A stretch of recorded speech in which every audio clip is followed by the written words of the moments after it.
Buenas tardes, profesor. Soy Saúl Suárez Fuentes de la carrera de Ingeniería Mecánica y hoy le voy a hablar sobre el tema 6, que son los nanomateriales. Empezaré diciendo sobre una definición de qué son los nanomateriales. Bueno, ¿qué son los nanomateriales? Bueno, pues los nanomateriales son materiales con propiedades morfológicas más pequeñas que un micrómetro en al menos una dimensión. A pesar del hecho de que no hay consenso sobre el tamaño mínimo o máximo de un nanomaterial, algunos autores restringen su tamaño de 1 a 100 nanómetros. Una definición lógica situaría la nanoescala entre la microescala, la microescala sería de un micrómetro, y la escala atómica molecular alrededor de 0.2 nanómetros. También lo que entraría en nanomateriales sería la nanotecnología, que la nanotecnología consiste en el diseño y la producción de objetos o estructuras muy pequeños, que son inferiores a los 100 nanómetros, que esto en milímetros serían 100 millonésimas de milímetro. También los nanomateriales son uno de los productos principales de las nanotecnologías, como partículas, tubos o fibras a nanoescala. También las nanopartículas generalmente se definen por ser menores a 100 nanómetros en al menos una dimensión. Esa sería la definición de lo que serían los nanomateriales y ahora voy a hablar sobre la clasificación de estos. Bueno, la clasificación de los nanomateriales son que los nanomateriales pueden ser subdivididos en nanopartículas, nanocapas y nanocompuestos. Esto es que el enfoque de los nanomateriales es una aproximación desde abajo hacia arriba a las estructuras y efectos funcionales, de forma que la construcción de bloques de materiales son diseñados y ensamblados de forma controlada. También existen tres tipos de categorías básicas de nanomateriales desde el punto de vista comercial y desarrollo, que son los óxidos metálicos, nanoarcillas y nanotubos de carbono. Los que más han avanzado desde el punto de vista comercial son las nanopartículas de óxido metálico. También otra de las clasificaciones sería que son basados en carbono, que los basados en carbono son compuestos de carbono y estos principalmente suelen adoptar formas como esferas huecas, elipsoides o tubos, que son los nanotubos fullerenos. También está la de basados en metales, que estos incluyen puntos cuánticos, nanopartículas de oro y plata, y los óxidos metálicos como que está el níquel nanoestructurado, que es una patente recientemente, según la investigación que hice. El último sería el dendrímero, que es básicamente polímeros de tamaños nanométricos, que son chiquititos. Otros serían pues los tipos de nanomateriales, que serían, el primero son los nanocompuestos. Esto se trata de materiales creados introduciendo en bajo porcentaje, que se introducirían las nanopartículas en un material base llamado matriz.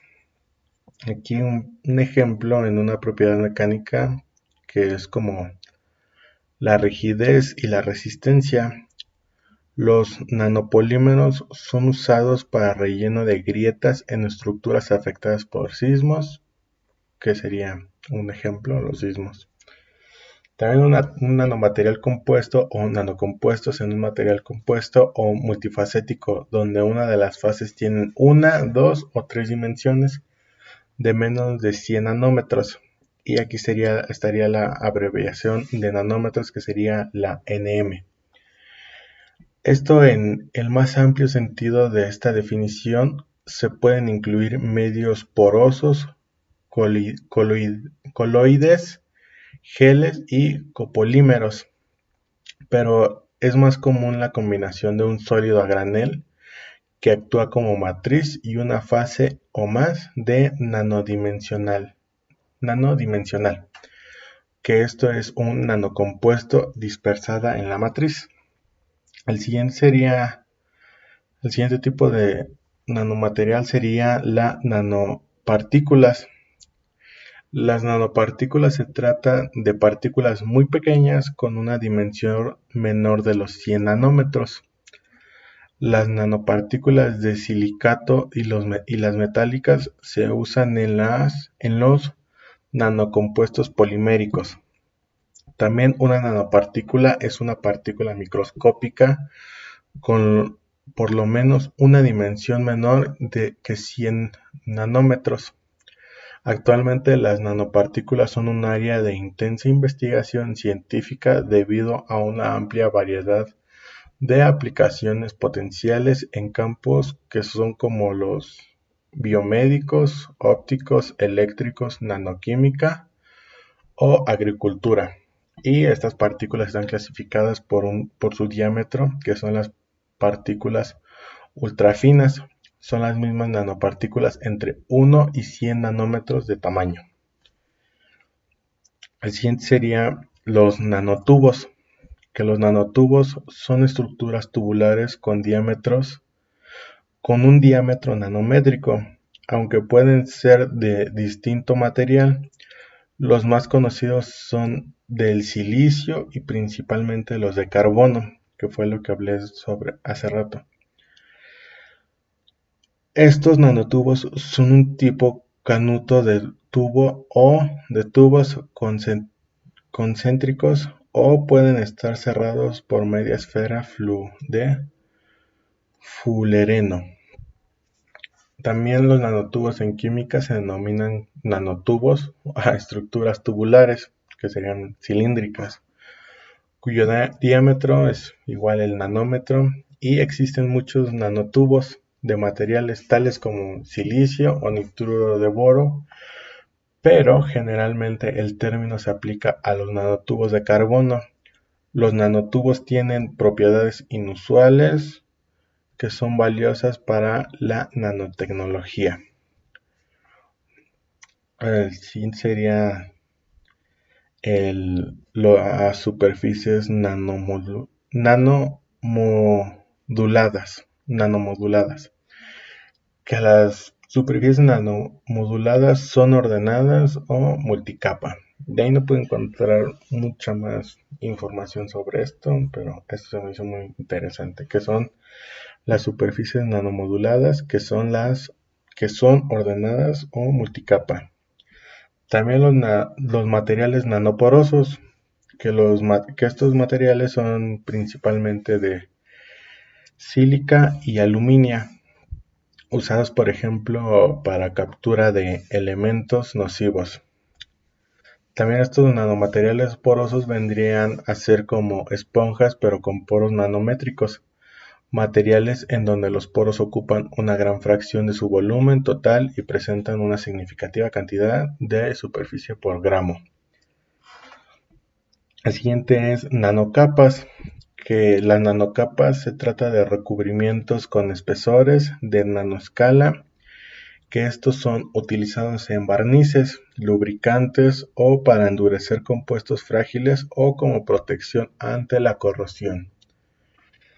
También dentro de las nanocapas existe una amplia gama de nanodispersores en sol-gel prediseñadas para cubrir necesidades concretas llamadas nanocapas, que estas pueden ser aplicadas fácilmente en spray y para conseguir superficies activas con nuevas capacidades. La última sería las nanoestructuras biológicas, que las nanoestructuras biológicas son materiales biométricos a escala nanométrica. Aquí sería como los polímeros usados como base para el crecimiento de la piel o gomas antimicrobianas. Perdón. También una nanoestructura biológica sería que con un tamaño intermedio entre las estructuras moleculares y microscópicas, que son de tamaño micrométrico, generalmente estas estructuras experimentan efectos cuánticos que no son tan obvios en estructuras ¿de mayor qué? Perdón, de mayor tamaño. Esto fue para complementar lo que ya había dicho. Lo siguiente serían las aplicaciones, las propiedades y aplicaciones de los nanomateriales. Bueno, empezaré hablando con todas estas aplicaciones que serían útiles en el medio ambiente, que serían membranas mejoradas en porosidad, morfología y superficie para el tratamiento de agua. También podrían ser utilizadas de las nanopartículas de dióxido de titanio y nanotubos de carbono actuando con contaminantes, que serían los orgánicos e inorgánicos, en agua con fines de absorción y agregación. Otra sería los muros biológicamente activos de nanotubos de carbón. También sería el uso de dióxido de titanio en la superficie, en la purificación de agua y aire. También sería el empleo de hierro a nanoescala para absorción y destrucción de contaminantes orgánicos en agua. Y la última aplicación sería el uso de nanotubos de carga de carbón para remover plomo en agua y ensayos respecto a otros metales. Ahora sí vendría a hablar sobre las propiedades de estos nanomateriales, que la primera serían las propiedades físicas. Aquí serían 5 puntos sobre qué serían las propiedades de los nanomateriales en esta materia que sería física, que las propiedades físicas de los nanomateriales serían tamaño, forma, superficie específica y proporción entre anchura y altura. También se podría hacer que se adhieran unas a otras. También sería la distribución según su tamaño, la lisura o rugosidad de su superficie, estructura incluida, aquí se incluiría la estructura de cristal y cualquier defecto de cristal. Y pues la última sería su capacidad para disolverse. Esto vendría siendo la propiedad física y la siguiente sería las propiedades químicas, que aquí serían igual 5 puntos. El primero sería su estructura molecular, su composición, que aquí estaría incluida su pureza y cualquier aditivo o impureza conocidos. Si se encuentran en un estado sólido, líquido o gaseoso. También sería la química de superficie. Y por último sería atracción de moléculas de agua y de aceites o grasas. Y pues bueno, para concluir sería que la conclusión, aunque son importantes los beneficios que se derivan del uso de los nanomateriales para la mejora de la calidad de vida de las personas, esto será posible únicamente si se cuenta con el conocimiento suficiente sobre el impacto que pueden causar en seres vivos y el medio ambiente. Esto permitiría además identificar y establecer los conocimientos seguros para su producción, escalando industrial y aplicación. También la definición de nanomaterial, al carecer de consenso y estandarización, dificulta la tarea de elaboración de medidas regulatorias y normatividad que se ajusten a los acuerdos y convenciones internacionales. Algunos elementos que deben ser considerados en una definición acordada fueron revisados y están sujetos a discusión por académicos y organizaciones industriales y de estandarización, así como por entes regulatorios. Finalmente se puede evidenciar que existen consensos con respecto a algunos aspectos, como lo son considerar los nanomateriales como aquellos nanomanufacturados, que son productos intencionalmente, y de características o propiedades que son únicas a la nanoescala. Esto tiene relevancia para la identificación de la toxicidad o impacto ambiental, la distribución del tamaño y la reactividad superficial. Bueno, y pues esta vendría siendo la explicación sobre los nanomateriales del tema 6 y gracias por su atención, profesor.